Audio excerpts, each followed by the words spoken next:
Alrighty, I just had the battery cut out, so I'm going to have to record this on the charger, so don't be surprised if you hear an underlying buzz, because that's what the charger often does on this thing to the audio.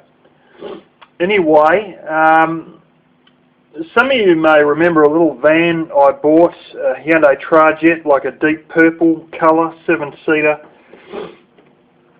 Thing that I got very cheaply, surprisingly cheap, with all on roads, you know, number plates or tags as you call them in the States, and all the inspection and the taxes and the registration, all the horse crap, including all the fix-ups taken care of for $3,988 down from $6,988. So I got a $7,000 machine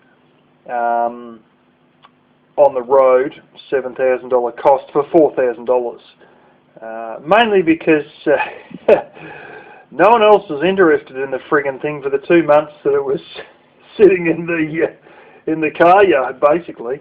So anyway, it's a certain sort of vehicle that has, I thought it was similar to the Chrysler Voyager Stow and Go, and it's nothing like it. It's seats that disconnect completely out.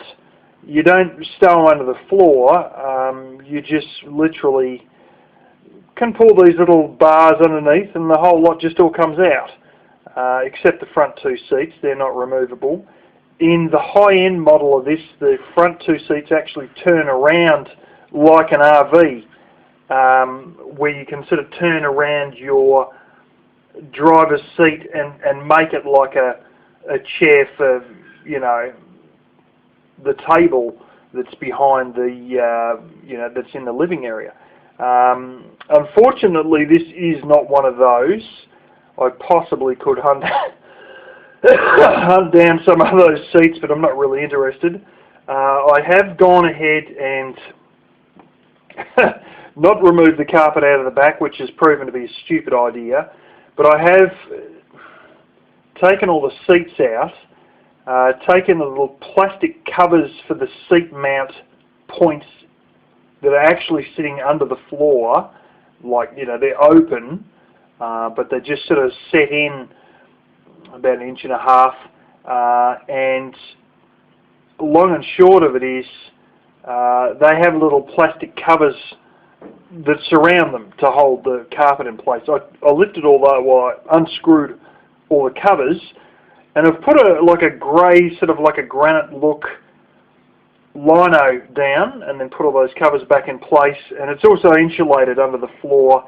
So the carpet was a bit wavy. I probably should have just stripped it out altogether, but that's sort of effectively a bit of insulation. Then I have a bit of sucking insulation, which you may know is silver paper. It's not Reflectix, but it's a similar, you know, it's a single sheet type thing that comes on a roll for building houses, and then I've put my lino over the top of that. I have also gone and got an auto electrician to put in a cable. I asked for a 20 amp minimum line, or just one that will do 20 amp. He gave me, I wanted an Anderson plug, he gave me a different plug that's a trailer plug, that's like it's like something that you use to charge your battery for your caravan / camper trailer. It's more to give you power to something you're towing. And it's not an actual Anderson plug, but it's effectively the same thing. And that was a 50 amp one of those, and he's got what's called a maxi fuse in under the hood, which is like a 50 amp fuse. It's a massive fuse. You've got to see the size of it to believe it. And cables that should at least hold 20 amp, and I honestly wouldn't be surprised if they held 50 amp. I've had that put in. I'm not going to show the video of that because it's just a damn plug-in behind the passenger seat for all effective purposes. So there's not much to see. But in essence, everything from that point on of the build I'm going to start putting up. I've got quite a few videos because I've sort of got the bed completely level today, and but you're going to see it from the point of me laying out all the stuff that I've bought, trying to space out the mattress and the stove and the toilet and all the other bits and bobs in the back, and trying to get some sizes and measurements and check that everything fits. And I'll have videos from that point on that I'll be uploading. I've done a few other minor things with this van. It had a coolant reservoir that I changed, and at that point I realised that actually the radiator was going as well, so I had that changed.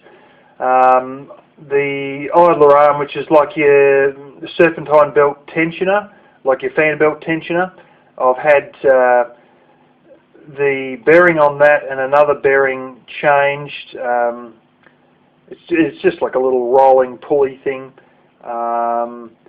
Still got a squeak. I'm a bit worried it might be the alternator. I think it is the alternator.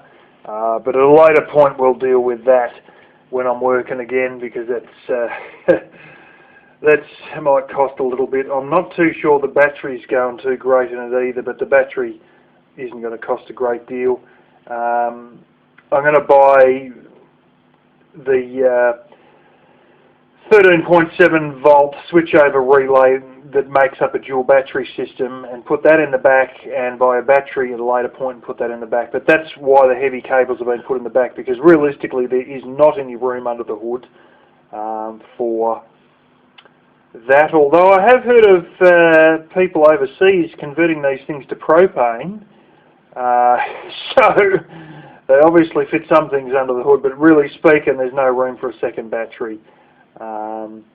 So the dual battery system is effectively going to be inside the back under my bed. So yeah, you'll see it in due course. It's quite I've come up with some ingenious little ideas. It's going to be quite a little setup, and you'll see in due course. None of this three-piece sponge foam crap that's got to be assembled from mattress. I've got a proper custom-made 6'2" by 2'5" inner spring mattress. It's got to have quite some accessories. I've already got a dual burner stove for it, and a couple other things that you'll see in due course. I'll put it like this: I'm not going in the cheap option with some of these things. You'll see how it is when I get it all set up. I'm not going full crazy with it, but eventually in due course it's actually going to have a propane hot water system and everything in the damn thing. But while I've got these things, I'm not buying the proper RV one that costs a couple $1,000s, but all the same, some of the things in this are pretty higher end for any sort of camper van build. To be quite honest, it's quite a lot higher end. The bed base itself that I've built actually, you'll see in due course, but it fits in some of the holes that the seats are mounted in, so that's sort of like secured in place and whatnot. But it's going to turn out to be it's tight enough. It's not as tight as some of the setups that I've seen. And it does have a toilet in it, and it will have a shower, but that's going to be a hitch mount shower at a later point. And a number of other bits and pieces that you'll see. And anyway, before too long I will probably start uploading some of the videos of the build.